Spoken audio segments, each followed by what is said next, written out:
His claims are bizarre. Aliens are here on planet Earth. Our political leaders, okay, prime ministers, presidents, vice presidents, senators, not all of them, but most of them are not really human. They are reptilian aliens hiding behind human form. His story, nearly impossible to believe. Look, I am not a conspiracy theorist. Before all of this began, if you would have told me that aliens or UFOs were real, I would have laughed in your face.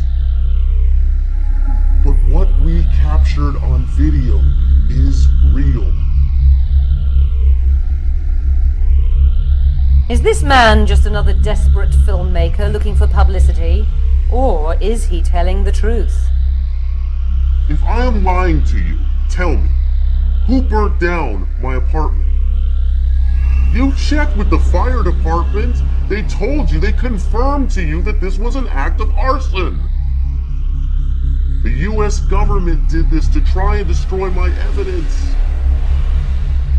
To try and shut me up. And if this man is not lying, how then are we to explain the death of this US Marine? This is the Marine that we were working with. He came forward to talk to us about this alien conspiracy, and now he's dead. That's not a coincidence. US government assassins murdered him and his family, and they made this look like a suicide. Because he blew the whistle? Yes, because he blew the whistle. Because he came forward to tell us what he had seen. Vice President Dick Cheney turning from a human into an alien. And if his story is nothing more than a hoax, who was it that destroyed his best friend's life? Brandon and I, we went too far, man. We got too close to the truth. And now his life, and my life, it's over. Is this man to be believed? Did he indeed capture on his video camera the most important story of our time? Or is he lying? On this edition of Truth Seeker TV, we will reveal what our investigation into this man's account unearthed, and what we found may shock you.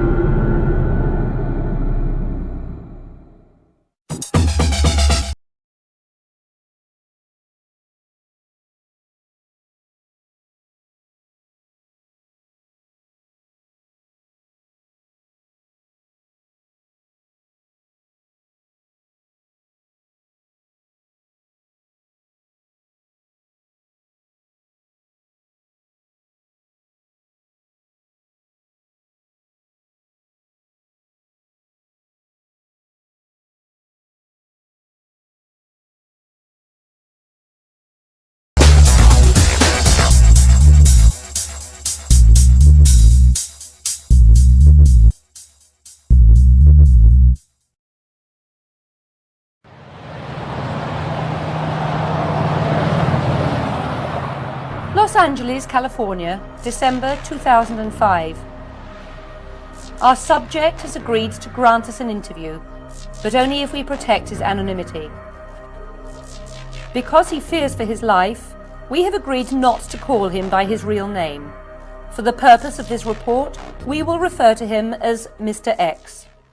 Okay, Mr. X, tell us your story. It's really not my story. It's Brandon Correy's story. Brandon was a successful businessman and a father of two. And he was a great dad. I mean, he was raising these kids on his own after his wife Mary left him.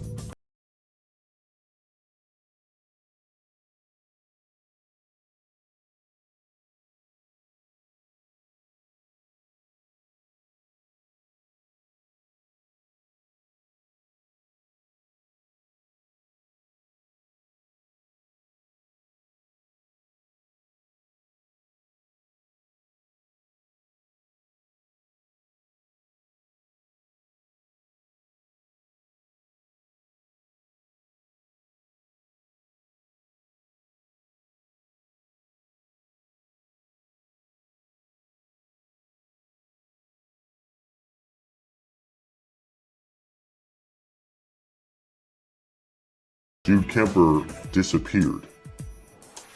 The anti-Dick Cheney film Jude Kemper was making at the time of his disappearance was entitled The Warmonger. While Kemper's film was never finished, Truth Seeker TV has procured the following clip. There is no doubt that Saddam Hussein now has weapons of mass destruction. There is no doubt that he is amassing them to use against our friends, against our allies, and against us. Vice President Dick Cheney is not just a greedy, thieving warmonger. There is much more to the shapeshifter that has yet to be revealed. The real Dick Cheney must be exposed.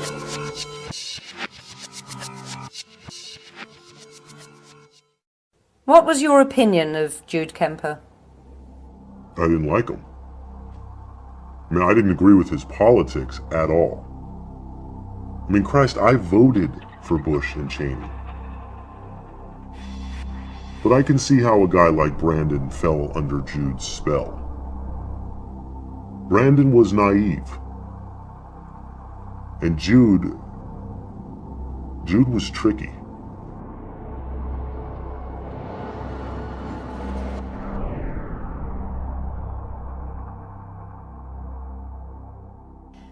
This is Brandon Correy's ex-wife, Mary Hill.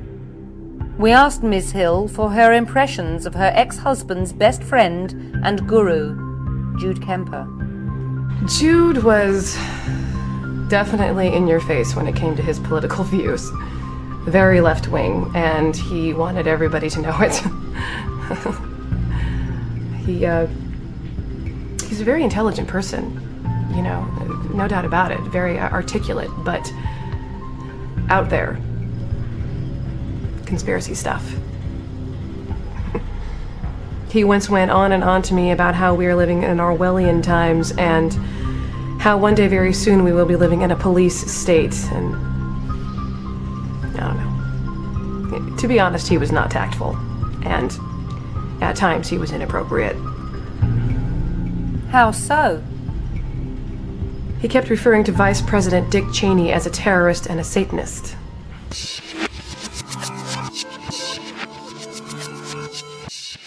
Dick Cheney and the masters he serves are not here on planet Earth to bring peace and prosperity through public service. This is only their cover. These lizards are here to enslave humanity by creating war, chaos, and destruction. Jude was trying to finish this documentary film he was making, The Warmonger. So Brandon invited a bunch of us up to his house in Malibu to screen the film, to watch it. But the film didn't have an ending. It was missing its final scene. So we watched the film all the way up until the ending, and that's when Jude stood up and he told us what his idea was for the final scene of his film. And that's when he talked about this incident in England. This disgruntled English person broke into one of the Queen's castles in England. And he was able to make it all the way into the Queen's bedroom, where, according to Jude, he sat on the Queen's bed and had a 10-minute conversation with the Queen of England before he was captured. The incident Jude Kemper was referring to is well known to the English. In July 1982, Michael Fagan breaks into Buckingham Palace and manages to have a 10-minute conversation with the Queen in her bedroom before being arrested by her guards. The daring stunt shocks the nation as authorities scramble to justify the breakdown in national security. So what does the Buckingham Palace break-in have to do with the ending to Jude Kemper's film? Because Jude was planning to do the same thing to Vice President Cheney. You mean to break into the Vice President's room and have a conversation with him? Yes, but unlike the guy in England, Jude's idea was to wear this hidden internet camera and capture this entire conversation on tape. And then he was going to use it as the final scene in his documentary. So what was Jude Kemper planning to say to Dick Cheney? I don't know, I asked him, but he wouldn't say. It was weird, he kept saying, All will be revealed. All will be revealed. Facing unrelenting criticism for what was being seen by many as an illegal war in Iraq, Vice President Dick Cheney traveled to Los Angeles on January the 14th, 2004, where he gave a speech designed to invigorate declining support for his war on terror. In Los Angeles, Mr. Cheney was met by record numbers of anti-war protesters. One of them would be Brandon's mentor, filmmaker Jude Kemper.